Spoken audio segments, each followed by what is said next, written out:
Hey guys, it's John at Figurative Arc.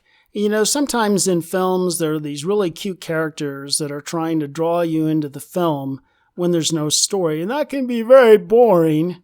So I thought with this film that had two attractive male leads, it would be kind of a similar thing, very shallow and superficial. But I was quite surprised at this film called Cicada that I'm going to review for you today. This film is beautifully deep exploration of childhood trauma and how that affects relationships. So, the beginning of this film, we have two characters, Sam and Ben here, who are meeting at a used bookstore as they browse through the children's section of all things. And the visuals in this film at the beginning are quite beautiful and trying to symbolize them going deeper than this kind of surface level understanding of each other. And that's really what the film's about going deeper. And you have visuals like this one. They're really gorgeous that kind of represent that. And as they go deeper, you start to realize that there are issues of trauma that are going to affect their relationship, as in this scene that clearly shows something more is going on than meets the eye.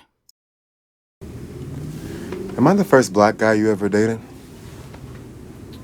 No, you're not the first black guy I've been with. I didn't say been with. I said dated.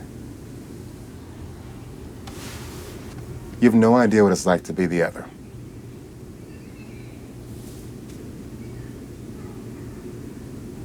I'm sorry you felt like the other.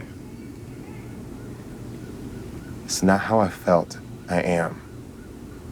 Look, if I'm some prop you can use to show your friends how woke you are, or that interracial relationships are cool, or that you're so liberal-minded, or that you're just trying to diversify yourself, and... All right. I'm sorry I want to hold your hand in public. I'm sorry I want this relationship to feel real. As the relationship deepens, the two do reveal to each other what they've been struggling with, and this really explains both of their behaviors. The film really, in a realistic way, looks at how trauma evolves and how it's triggered. For example, the title of the film, Cicada, has to do with one of the characters, Ben. The traumatic event happened when the Cicada were making their music, and now it's 17 years later, and he's being re-triggered. This film was co-written by the two stars, which were Sheldon Brown and Matthew Pfeiffer, and it was directed by Matthew Pfeiffer. So it's a powerful film. It's a GBLT theme film, but it can be relatable to everyone who has experienced trauma, no matter what their background. But the key thing in the final scene has to do with the power of acknowledging your trauma. What is it, babe? I gotta tell you something.